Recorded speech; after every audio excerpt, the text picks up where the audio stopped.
Hello everyone, I am Tacet, and today I'm going to be going over the Gems of War Greed is Good event, in which the Broker of Greed is added to the game. So let's get into that. As far as this troop, it has a bunch of red, yellow arcanes. It is an epic, so you'll be able to get these essentially for 200 glory each, so great time to go and stock up on them if you need them. As far as the troop itself, it is rather average. It has a few kind of niche things it can be used for. The main premise of it is it gives some random stats to an ally that's boosted based on your gold at a 1-to-1 boost ratio. So obviously the higher your gold, the more stats you'll be able to give to them. This is one completely random stat, so it could be of course either HP, armor, attack, or magic, with the magic probably being the most useful in most situations. Then loses all of your gold and then gets to do 3 explosions. Biggest issue this thing has is mostly the fact that its stat is completely random and the explosions aren't really that many. It's a 13 mana cost. You can kind of use it to stack up stats. Most situations not really going to be that useful. Similar to every other troop that has the mechanic, pretty much anything that loses all of your gold tends to not be as worth it. For one, it could end up lowering the overall amount of loot that you get for a battle, which in itself is already not a good thing. But it can also be a little bit hard to go and replenish that amount of gold. He can be synergized with Greed, though, from his kingdom to be able to get that up a little bit easier.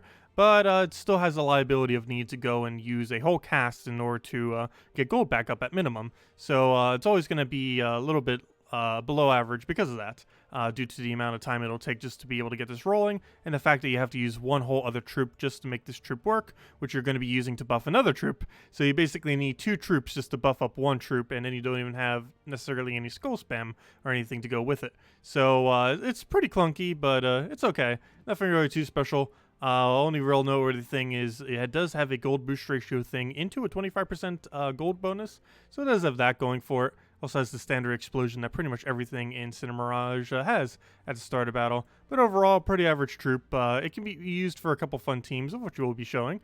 But other than that, it's not really going to be useful much. As far as mail, we have something pretty noteworthy that actually came out as of today, actually. And that is the Scythe of the McSytheface. Or, gosh, how do you, on earth do you say that? Scythie McSytheface. So this was a communally made weapon from ages ago. This thing's almost a year old. Like, Grey King didn't even exist at this time, I don't think. Which is relevant because it actually has a somewhat similar ability to it. But, yeah, this thing is an ancient weapon from like a year ago that was made on the forum based on a bunch of voting. We also ended up making a troop, which was the Shocktopus. That one, green-yellow, that does a bunch of true damage. But this was another one, and it's been ages. I was really surprised this thing didn't come a bit earlier. But yeah, this was almost like a year ago. But we finally got added to the game. As far as what it does, you get to choose a color, then it explodes 4 gems of that color, and then you get to deal a bunch of damage to all enemies of that color. For the most part, this thing is going to be relatively useless and not really used for much. However, it could be okay for Explore. That one Rowanne team that I normally use with Mirage Queen, Leprechaun, and everything, you may notice I'm using a yellow weapon in there that's from one of the class weapons. Sometimes people ask like, what that weapon is. But you can just use Scythe, this Scythe, and that'll be perfectly fine in those situations. It's a 2 lower mana cost, and while it does have slightly lower damage and a bit of a condition based on that damage, it'll still pretty much do the exact same role for about 2 lower mana. So, yeah, that's pretty much the only thing I'd really consider using it for. It's rather underwhelming otherwise. And if you really wanted a proper version of this mechanic, you'd most likely just use Grey King. So probably not going to see much usage. Since there are better yellow weapons out there, and Grey King would cover it. The only real good aspect it has, it's a relatively low mana cost for a potentially full AoE weapon. However, it does not guarantee full AoE, of course, because it's based on the color they end up targeting. But overall, a rather average weapon that you probably won't be using too much. Actually, I'd even double check. What are its special effects? I don't think we currently know what those are. Let's see. What does that get for specials? It gets, they forgot to add them. Ah, that's great. That or just didn't update yet because this weapon did just come out like, what, an hour ago or so? That's pretty funny if they legit forgot to add them. I kind of want to upgrade it just to see if it crashes. No, it probably won't. I wonder if something really weird would happen if we try casting it. But yeah, they made mistakes. Mistakes were made. That or just didn't update properly. But I'm pretty sure that'll be fixed in very soon, if it hasn't already. But anyways, other than that, as far as event things we have going on throughout this week, we have ourselves Wait, is Imp of Love back in the drop table already? No, just saying that Imp of Love... Why is it saying Imp of Love is leaving the chest? Okay, this text is wrong, because he's going to be joining the chest, because Imp of Love is available in in February and March. However, it normally doesn't happen until the first mythic. However, it sometimes happens on a Monday, so maybe they just forgot to change the text. So if that is the case, that it's already has returned then. So it's already in the drop table as of yesterday then. So if you want to go get Imp of Love, it is back in. However, Winter Imp is now out of the drop table, is basically what that means. As far as bonuses this week, it is 10% Sin of Maraj, 10% all daemons. This is pretty relevant, as almost the entirety of the kingdom is daemons, so pretty much 20% all of Sin of Maraj for the most part. And other than that, we got a good 400 gold bonus, Broker of Greed. While it's not necessarily the greatest of options to be using, it can easily be slotted into quick explore teams, and it does end up giving 400 additional gold for those battles, so you can end up using it for that, and yeah, basically just get a bunch of free gold. Ends up working out pretty well, and highly advised if you're going to be doing some low-level explorers, since that's a lot of free gold that you'll be able to go and accumulate along with it. Other than that, as far as the event keys, it is a Sin of Maraj week, so Sin of Maraj troops are, of course, the drop table. So if we go and end up going over to Sin of Maraj, I believe all, if not most, if not all of it is available in the drop table. And yes, every single thing you see here is 100% available in the drop table of event keys, with the only exception being the raid troop, which of course is in the raid shop, the Envoy of Pride, but everything else is available. As far as if you should spend event keys, there's nothing too insanely good. The Mythic's pretty underwhelming for this kingdom. The only thing I would probably say is if you haven't picked up one copy of Wrath yet, it's worth considering. When fully traded, he makes for a very good first slot and various skull spam related teams. So for that reason, it's somewhat worth considering. Ends up getting a lot of explosions, and that does stack with other things that get explosions on extra turns. So you'd be able to get a lot of explosions going if you were to synergize it with Possessed King or Heroes 1 Explosion or anything like that that have explosion on extra turn. Can synergize pretty well with a Wrath. But other than that, nothing else is really too noteworthy from this kingdom. There's a few other options like Gluttony that you use ever so on occasion and Greed and stuff, but you probably already have them accumulated just from random key drops. But yeah, it's worth getting Wrath, but I wouldn't really go any further than that. Other things that ended up happening this week. Of course, we have ourselves a raid event, raid boss, as far as a team for that. Two teams to really mention. First one is using the Wrath, a little bit more expensive version. But this is personally what I'll be using for the later part. I'll be showing a slightly cheaper team in a moment as well. But let's go and just kill this out real quick. Basic premise is we skull spam like crazy for Wrath. That's generally what it is used for. We're not actually going to take that skull though. We're going to go and get a poke to that last slot since we need to go and chip it down a little bit. This thing is 25% skull reflect, so we can try utilizing that as well. You kind of need some skull alignment before you can really do anything here. Oh, I didn't mean to give him that skull. But we'll take that for now. That should give us alignment, and then we can actually go cast this. One other nice thing is that this creates brown, which Doomed Glaive can then convert into Doom Skulls. Get a nice AoE in there and get a pretty decent amount of damage. And just kind of rinse and repeat and do it over and over again until we end up getting the win. And even if we let them hit us with skulls, we'll do 25% of damage back. And with the 20% additional stats that he has this week, he's generally not really going to be dying as much. Obviously, it's still possible that he dies. But with 20% additional stats, he actually has a bit of HP that he can end up using to reflect his 25% skulls, which normally he can't do as well, just because he generally has a slightly below average HP armor. But with the 20% extra stats, that basically completely fixes that for him. So ends up working out pretty well. And also you can give it additional HP or armor off your medals if you wanted to go down that route. Although it's probably better to go 20% mana start into a bunch of attack, as that will just help speed up the battle a bit more. Though it would increase the chance of him dying. But other than that, as far as some weekly stuff that we have going on this week, this Tuesday, today, we have ourselves a Sunken Fleet faction. Again, if you haven't ended up doing this to Pure Faction, it's worth considering if you're above 40,000 renown, so that you can try to get a +1 magic for the next faction that's going to be coming out pretty soon, in a couple weeks from now. So that's worth considering. I've already done it, so we won't be doing Pure Faction for that. But if you haven't yet, definitely worth considering. This Wednesday, we're finally going to be getting a Sin of Maraj pet. And by Sin of Maraj pet, I mean one that has a Sin of Maraj team bonus. So if you're struggling during raids this week, where you're restricted to using Sin of Maraj, it's worth considering waiting until Wednesday, because you're going to be able to get a slight stat buff once this new pet ends up coming into the game. Other than that, this Thursday, we don't have any class event, because this Friday, we're going to be getting the Barbarian hero class, which is kind of like the the Warlord hero class, the one from Broken Spire. Basic, and same as Slayer, it's the same general premise, where it's just really good with various skulls. Overall, it's probably going to be a rather average hero class, and there's already hero classes that perform very similar roles to what this already does, so nothing really too special with this. And it counts as an orc from Groshnok, which also, while there are a lot of orcs from Groshnok, doesn't really have much synergy. It's because orcs in general are relatively bad for the most part. You will be able to half mana start it, though, off of the orc that has a half mana start to all orcs. So it has that benefit, but other than that, it's going to be a rather average to underwhelming hero class, and probably not one you'd want to bother leveling too much, but still level just for the sake of it, because you'll probably need it for some amount of kingdom upgrades, as I believe that does bring the kingdom to 12 or 13 stars. Forget exactly, but it should be breaking 10 plus stars at that point, due to the amount of troops that the kingdom already has. And other than that, we're also going to be getting a new mythic this Friday. It seems like they completely nerfed it into the ground, though. It was already going to be pretty bad, and now they made it near useless. So not really too special of a mythic unless they're going to be buffing it before it gets released. But as it currently stands, it's probably worth considering. Its most noteworthy aspect is it's going to have the best bleed option in the game, being able to bleed all enemies per extra turn. But aside from that, it doesn't really have much else going for it. But in good mythic news, there is Wild Queen available right now in Soulforge. This is a great option for brown, green, and purple Guild War Day. Also a decent option for PvP. In the context of PvP, you tend to use it with the Mirage Queen. Mirage Queen has red-blue mana, so it has no conflict with it. It also gives 50% mana start to all elementals, which just counts as elemental, and also converts all green to Doom Skulls, in which case this creates both green and skulls, which synergizes very, very well with the Mirage Queen. Unfortunately, in Guild War contexts, you cannot use it with Mirage Queen since they have no color overlap, but for PvP, that synergizes pretty well. But it does work as a great Guild War option nonetheless, even though it can't be used with Mirage Queen.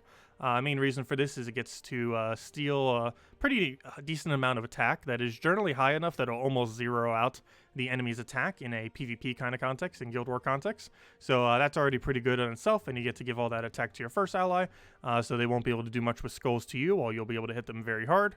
It also creates a mix of green and red. This was buffed several months back to have a much higher spawn. Used to be 16, is now 22. So ever since then, she's been really good for Guild Wars, and highly advise considering. Definitely not the first thing you would ever go and bother crafting, but somewhere around like the 8th to 10th mythic you might pick up, maybe even a little bit sooner if you just wanted a really good green, brown, and or purple Guild War option. For pretty much every single one of those days, she has something that she can synergize with. For green day, she has Web Spinner. For purple day, she has Green Seer. And for brown day, you could do Apothecary or Farce Troll. Farce Troll ends up working out pretty good with the double green, and you can even put a Titan in there and stuff like that. So she has a lot of options that she can cover for various Guild War days. Really bad against freeze, but aside from that, overall really solid Guild War troop that it can also synergize with PvP. Of course, not much of a reason to do a lot of PvP these days, but it's still good for it nonetheless. Other than that, nothing else really worth crafting. However, I guess it is ever so slightly noteworthy in saying that if you are, for whatever reason, looking for Queen of Sin, she can, of course, be used during the events a little bit this week if you wanted to. And if you don't happen to pick her up from event keys and you just wanted her for completionist purposes, if you still only need several mythics left, she could be considered worth getting if you weren't able to get it off of event keys. Overall, she's among one of the worst mythics, probably like top 10 to 20. Well, actually, yeah, probably like 10 to 15 as far as the absolute worst. Definitely not like the absolute worst category, like probably D tier. But the only good thing she has about her is her summon is good. However, it's inconsistent because it summons Wrath or Lust, and those two troops are used for completely different slots. And you're going to be summoning them into an incorrect slot more often than not. Her true damage is also relatively low. It's about as low as what the new Mythic's going to be coming out this Friday, so not really much you can end up doing with that. Overall, pretty lackluster troop. However, it is somewhat useful for raids this week, if nothing else, as it's really the only viable summoner from the kingdom. So that's somewhat worth considering. However, I definitely wouldn't really advise it unless you have most of the other mythics already in the game. And even if you were slightly considering it, you could just do event keys instead if you have a bunch of event keys on reserve that you don't necessarily need at the moment. Other than that, there are some weapons in the Soulforge this week, other than the one that we ended up getting for free today. Of course, we have the Sickle. Sickle you can just end up getting from the raid event this week, if you so choose. It's basically just a standard double spawning thing. This one for Sin of Maraj. Sin of Maraj currently has no hero class, but we'll be getting one in about 2 months or so. Overall, pretty lackluster weapon. Does create red or purple, but which could synergize with some things, like for example Yagwe. But overall, I feel like the Sing isn't really going to be used for pretty much anything. It's not really going to have much synergy even once the hero class comes in, and Sin of Maraj doesn't really have much synergy within itself. It has a decent amount of good utilities, but very rarely would you build a team out of just pure Sin of Maraj troops. Other than that, for this Tuesday only, we have Last Harbor, which is the event weapon, or the weapon specifically from Sunken Fleet. Of course, these are starting to roll around rarer and rarer as we keep getting more factions. It's a completely useless weapon, but if you need it for completionist purposes, it is only available this Tuesday and won't be available for months after if you don't end up picking it up today. Other than that, Jack-o'-lantern was an old Halloween event, pretty useless one at that.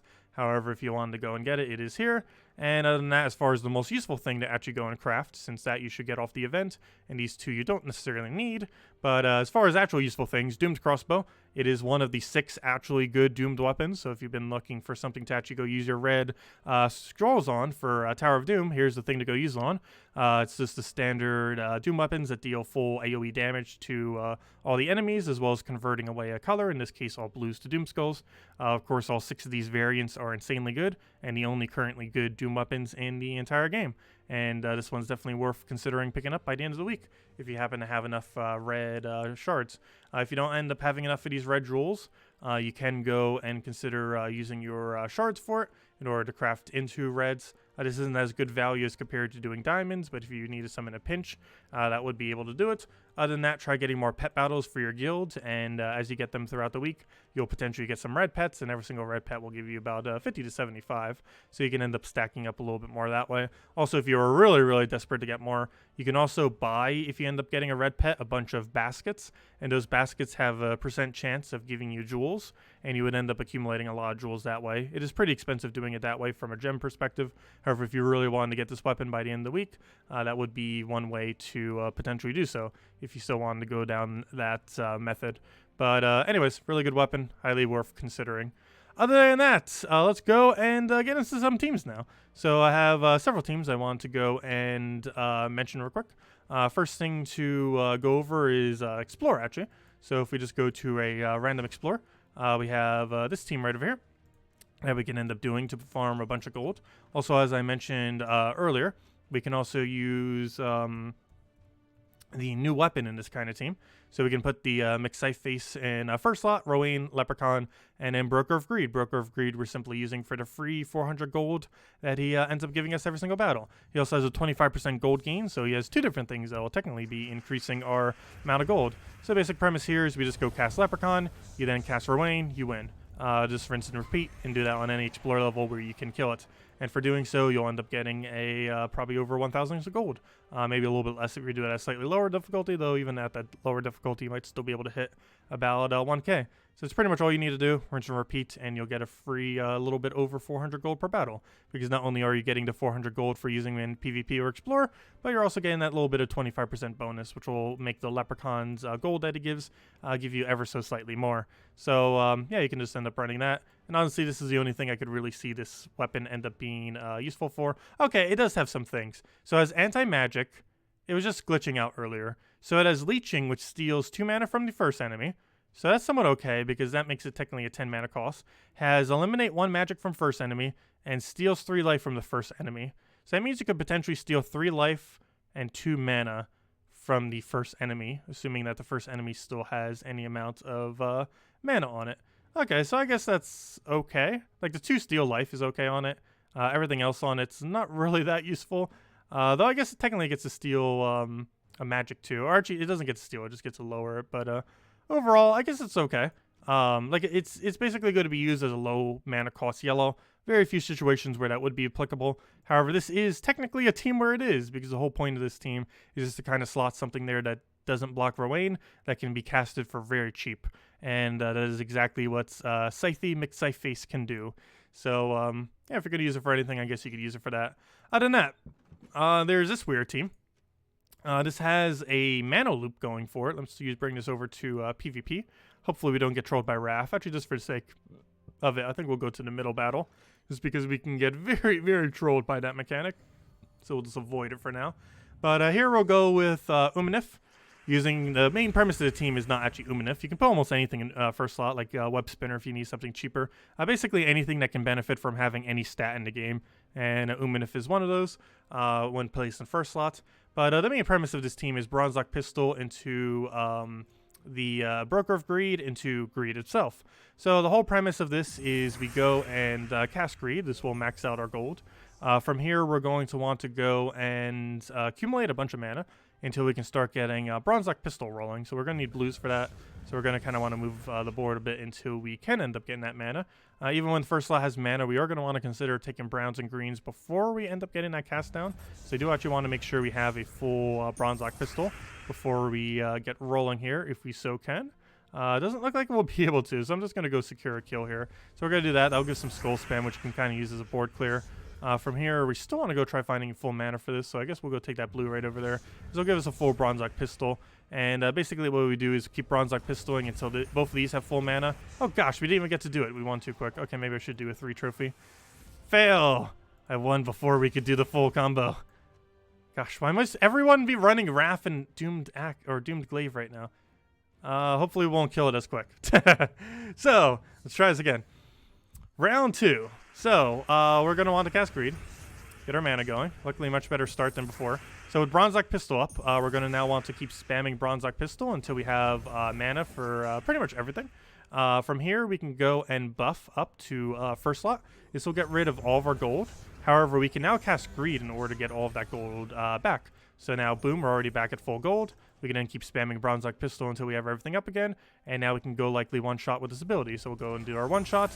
Looked like it hit on magic, too. That's a pretty high magic. So I assume we just got a random stat to a magic increase, which makes it a lot easier for it to one-shot. And you basically just rinse and repeat that cycle until you win. It's a pretty fun team to use, I do have to say.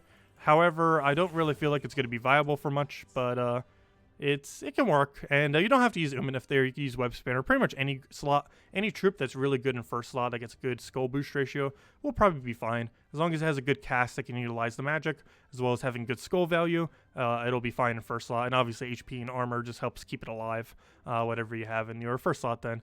So it's a fun thing to use. Not really viable for much, but of course, if you're just looking for fun in PvP, it's something to consider messing around with, that triple combo towards the bottom of it.